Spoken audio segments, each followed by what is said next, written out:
You have launched your first video, and now it's time to try to get people to find it. Today we're going to be talking about marketing your channel and your individual videos. And with 500 hours of video being uploaded to YouTube every minute, actually that's an old spec, so it's probably more now. How in the world are you going to get yourself noticed? Great question. Let's start at the beginning. Let's talk about the things that you can do within YouTube. And the first is to play nice with the YouTube algorithm. There are two aspects of this algorithm that we want to feed, because there are two types of people that come to YouTube. The first is the ones that want to be entertained. They just want to spend some time relaxing.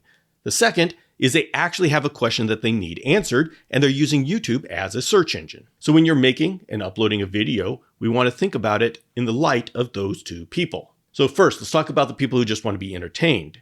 They're not necessarily looking for you. And this is where we want to take advantage of the YouTube algorithm that just picks different videos to show to people and say, hey, would you like this? This is where having a great thumbnail and a high quality video comes into play. The better the thumbnail, the more likely they're going to press on it. The higher quality the video, the more likely YouTube is going to be pushing it out to get more impressions. Of course, we've talked about that throughout this series. So let's go ahead and dive into that search person. Many people make videos that answer questions. How do you do this? What happens if this breaks? How do you play this game? So they're tutorials or how to do something. In this case, you have the ability to take advantage of SEO practices. That's search engine optimization. SEO is when you strategically use certain words in your title and your description that people searching for the answer that you have would use in a search engine. For example, if I have a video about a chameleon, I would use the word chameleon in the title and in the description. The title, "You'll Never Believe What He Does," is a hook and it's eye-catching, but anybody searching for a chameleon wouldn't find that video. Now, if I say, "You'll never believe what my chameleon did," well, then all of a sudden the search engine says, okay, wait a minute, there's a chameleon in this video. And if someone types in chameleon in the search, those two match up. And then YouTube looks into the description and says, oh, wait a minute, I see more discussion about chameleons in the discussion. So this is a chameleon video. Now, Google is also wise to what we call keyword stuffing, where you just use every other word is chameleon. This is my chameleon. He's a really good chameleon and is my favorite chameleon of all the chameleons that I've ever had. And as far as chameleons go, you can see how I use the word chameleon a lot, but Google, who owns YouTube, is very wise to this and will actually penalize you if you keyword stuff. Just talk naturally, but use the right words. For example, if I'm doing something about chameleons, I'm going to say this video is about chameleons and where they live. I could say this video is about Trioceras quadricornis and the high altitude montane environment in which it resides.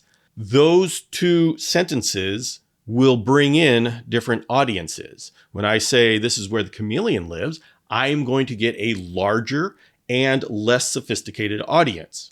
If I say a study of Trioceras quadricornis and the montane environment, well, then I'm going to be getting a much more focused and advanced group of people who would come to see my video because they know what a Trioceras quadricornis is. And so this is the power that you have in how you do the title and how you do the description to control what audience comes and sees your video. Now, the YouTube algorithm will be figuring this out on its own, but by the words you use, you can help the YouTube algorithm. Remember, don't use the words you think are going to bring a lot of people to your video.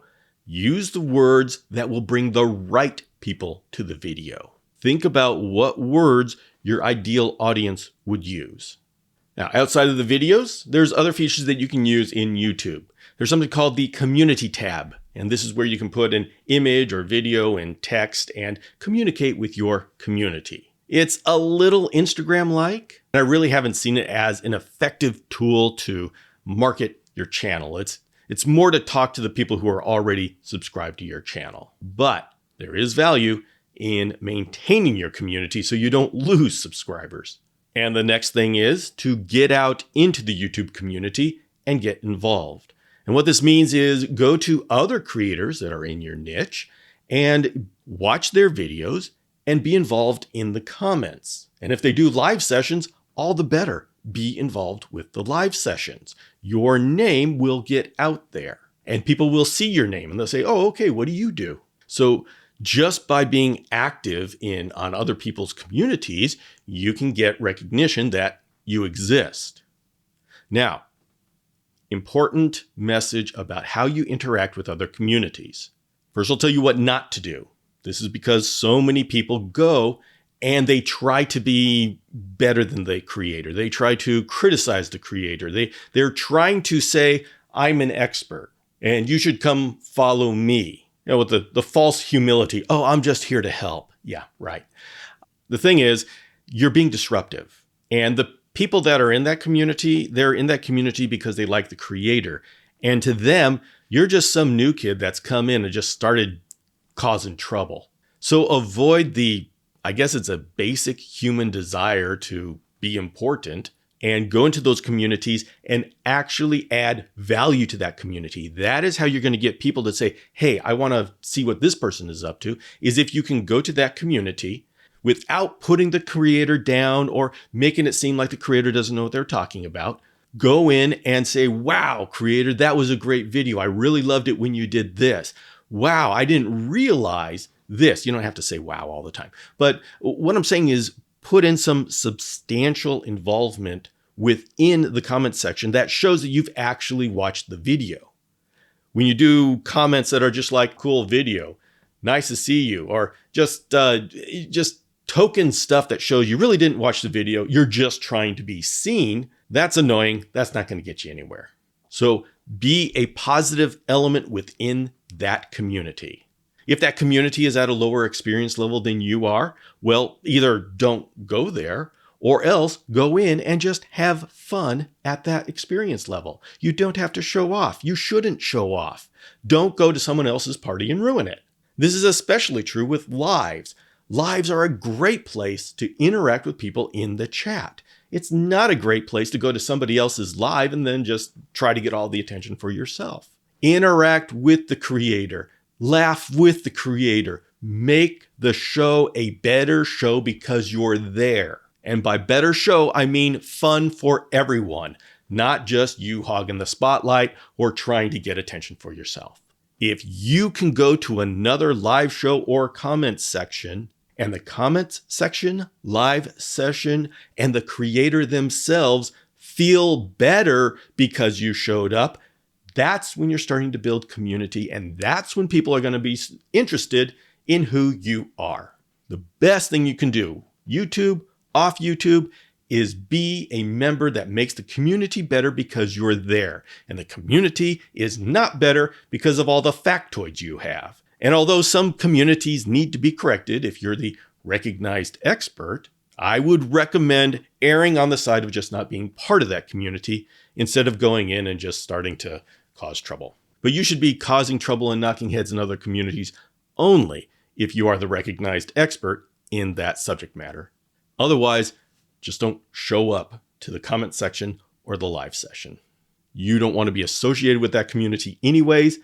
Go to communities that you respect and have fun there, making sure everyone else is having fun, including the creator. And next, which is part of being part of the community, is you can collab or interview other YouTubers. This means you bring them onto your show. You can do it live or pre-recorded and ask questions, hang out. Generally speaking, it's easier to do that with creators that are at the same level as you. I know you'd love to collab with someone that's got 1 million subscribers, but that's probably not going to happen. And remember, if you're collabing with someone that's got 1 million subscribers, those subscribers are going to expect that you are going to be producing videos at the same level as that person, which you're probably not. So your most strategic approach to collabs or interviews is to do it with people who are basically at the same level as you, or just a little bit higher.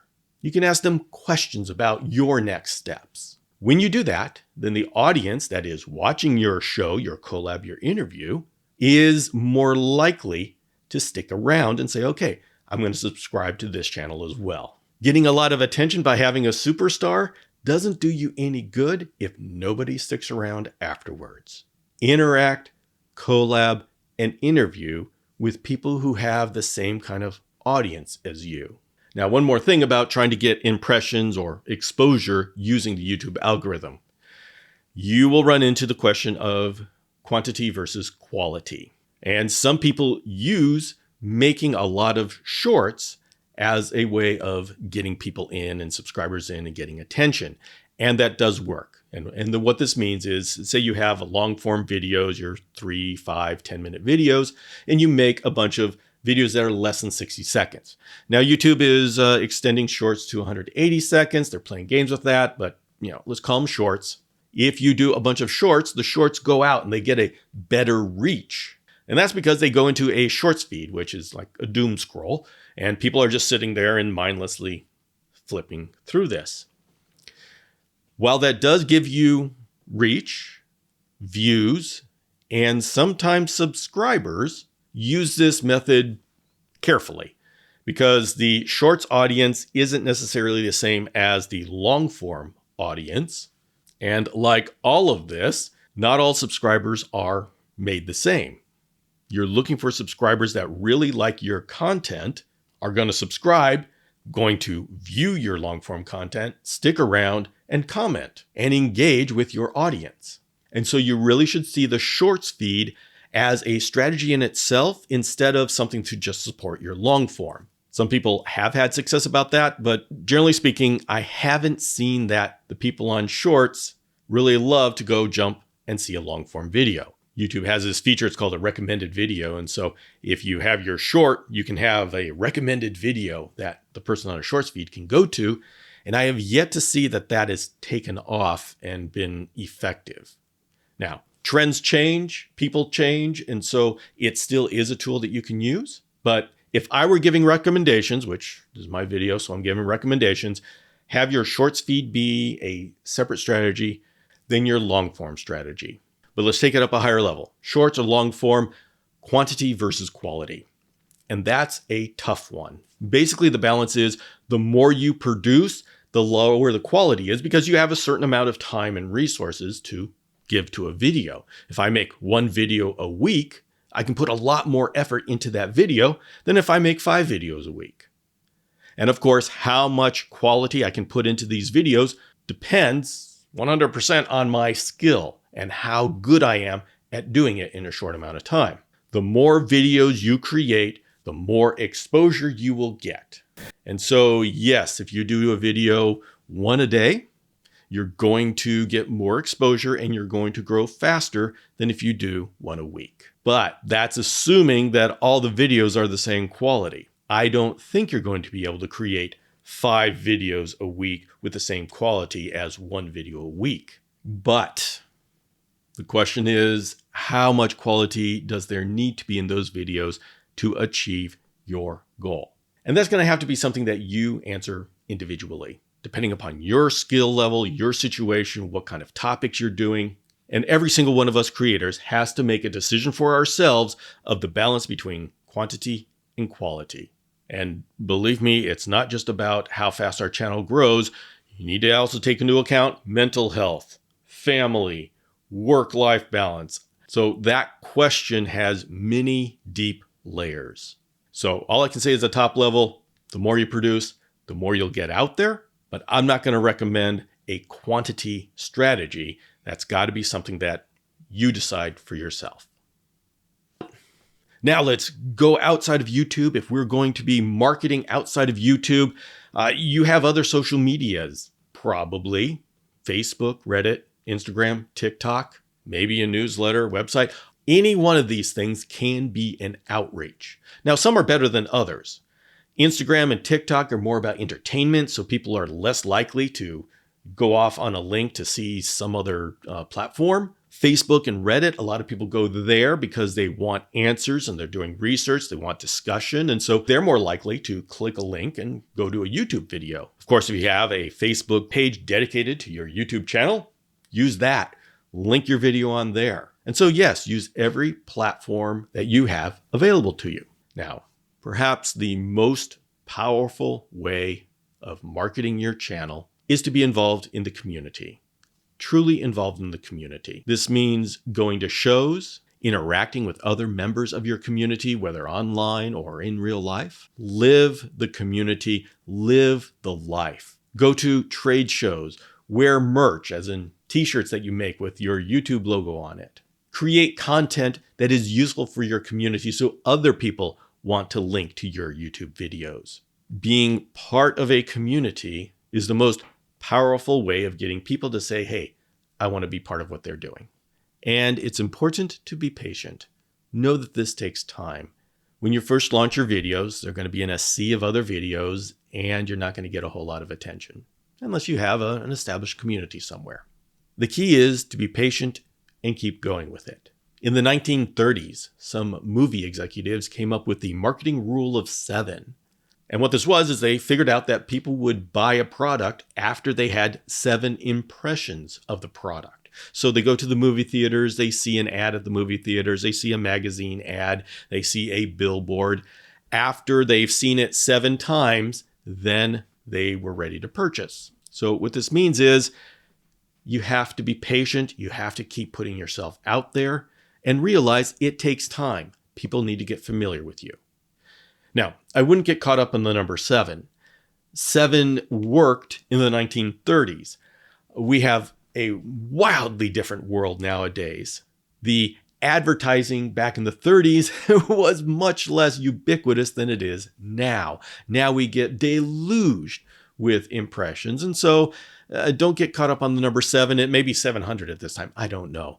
But what it means is we human beings take time to get comfortable with a product, a YouTube channel. We have so many things yelling at us for our attention and our time. So just know that it may take a number of times of them seeing that you exist, seeing you be active on the forums, seeing you be active on other social media groups, before they say, yeah, you know what? I want to see what that person's up to. So be patient, keep going. And when we come back from the halftime, I'm going to be talking a little bit about frustration.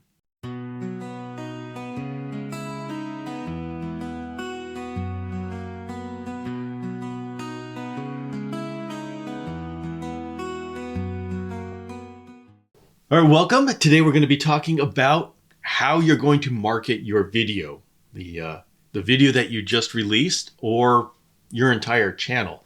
How are you going to let people know that it exists? Well, I'm on a couple platforms, so what I will do is make a post letting everybody know that there will be video. For example, I have my Instagram. I would post to my stories, a reel, a regular post, and on Facebook, I would post to my group like that. So okay, have you tried this before? Yes, but I didn't give it enough time. I think I did it like the day of, or maybe a day before. I'm wondering if you've noticed a difference between the audience on Facebook, the post on Instagram, story on Instagram, and TikTok. Do you notice a difference in the responses you get from those people? I do notice a difference. I notice that one gives me more of a response, like Instagram. It's probably because I have a lot more followers on that platform. And so I get a lot of engagement there. So. Okay. All right. Do you notice the difference between stories and doing a post on Instagram? Recently, they have been really even. So I don't notice a difference. Okay. In Yvette's situation, the video that she just released was to answer a question that she gets with customers that she's already sold a Fantasticus Gecko 2. And so that video was to send her customers to. She doesn't need that video to go out to the rest of the world, because that was about what to do with your Fantasticus Gecko when you get them home. Obviously, they've just bought a Fantasticus Gecko. They have found her already, and they are in communication with Yvette. But her next video, which is going to be about how to build a cage that's appropriate for a Fantasticus Gecko, that one is going to be a general purpose. And so with that one, we'll work on the SEO. Right, right. It'll be someone, there's a lot of people that do Google that kind of information, so it'll be very easy for them to find. So if we were going to SEO this thing, Right. meaning search engine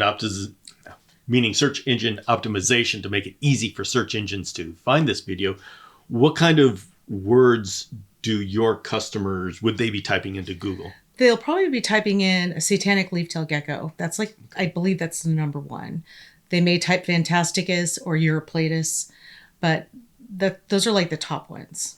Okay, so in the title, you'd use how to set up a satanic leaf-tailed gecko Yes. cage. I would type in how to set up a satanic leaf-tailed gecko cage, and I may, as a secondary, put Europlatus fantasticus. And so in the description, you can put in Europlatus fantasticus or any of the other Correct. names that people use. Right. So. Yes. All right. It's a lot. Well, It's a lot figuring this out. So we'll get working on it for the third video. yes. Okay. Ready. Our God. Thank you, Bill. All right, welcome back. It's time to talk about frustration, AKA, why does nobody like me? It can be tough, very tough starting YouTube. And I think starting right now is more difficult than starting, say, 10 years ago. And not necessarily because of the competition, but because the people who started 10 years ago didn't know what was possible. If you look at a number of the more successful YouTubers and go back to when they started, you realize they didn't know that this is going to become a career. When they started, they were just playing around. And so they didn't have the burden of knowing what they were working towards. They just spent time playing. And this whole YouTube empire grew up around them. And so while you starting right now have the advantage that you know what's possible, you know you could hit YouTube million and live a life making YouTube videos. But also, that's a burden. And when you have that as an expectation and you're looking at the people who have been successful, it's really hard to be patient and realize you're gonna spend a lot of time with nobody watching your videos. Not only are you not known, your skills really aren't there, but there's a lot of people like you. There's so much content being uploaded to YouTube, and a lot of it is, well, beginner stuff. And so this is a stage that you have to go through. It's almost like a filter to where you need to get through the first year of YouTube, and whoever survives the first year of YouTube is like in rarefied air. And that's true. Most YouTube channels stop. They're lucky to get 10 episodes, much less make it through the year. I know it's going to be difficult to make videos and get 1 view on it, 2 views on it, and you're seeing people get hundreds, thousands, tens of thousands of views on their channel. You may even see people that start around the same time as you do just skyrocket in popularity because for whatever reason they hit that riptide and they got shot up to the top. And I keep telling the stories of how I watch these YouTubers around me. I watch the ones that do everything right and just never make it off the ground, and the people who just stumble on all of a sudden 100,000 subscribers. So it's really easy to get discouraged. You know, you start off your first couple of videos, okay, I'm just starting off. But when you get to 6 months and you've been doing a video every week and you're putting in that effort and you're not seeing your channel grow beyond 20, 50 subscribers, that's where it starts to get hard. And here's where it's important to have that purpose we talked about clear in your mind, because that's what's going to keep you going. And if you can, relieve yourself of the burden of expectation. For sure, you've got goals, you need to fill them, and if doing something is not getting you to that goal, you need to pivot and go in a different direction. But when you're starting off on YouTube, for that first year, could you please relieve yourself of those expectations? This is the time to play. And I know it seems like you don't have time. You need to get there. You've got goals. I have the advantage that I'm 55 years old. I've seen a lot of life, and I have seen how things I worked very hard on, that I failed at, turned into things I never expected that I would be able to be part of. And so when I try something and I fail at it, there's this philosophical insight that says, okay, but where's it going to lead me now? I am so happy with what I am doing right now. And I realized that I wouldn't be doing this if I didn't fail at a couple of things in life that were pretty traumatic. Now, where would I be if I succeeded at those things? I don't know. I hope I would be happy, but I didn't, so I can't think about that. All I've got is this one universe, this one reality. And one thing I know is that failure is just turning you to go off in a different direction. But you get to keep the experience and the skills you developed while you are on this road. And the benefits may go beyond YouTube. I know in my corporate life, there were some paths that opened up to me because I had experience making videos, even making podcasts. My knowledge of the digital marketing came in handy and opened up doors that wouldn't have been there if I didn't have this experience. I thought my MBA was going to open up those doors, and it turned out being able to do YouTube videos opened up those doors. Who knew? So as you're going through this class and your YouTube experience, I implore you, don't get discouraged if it's not working right away.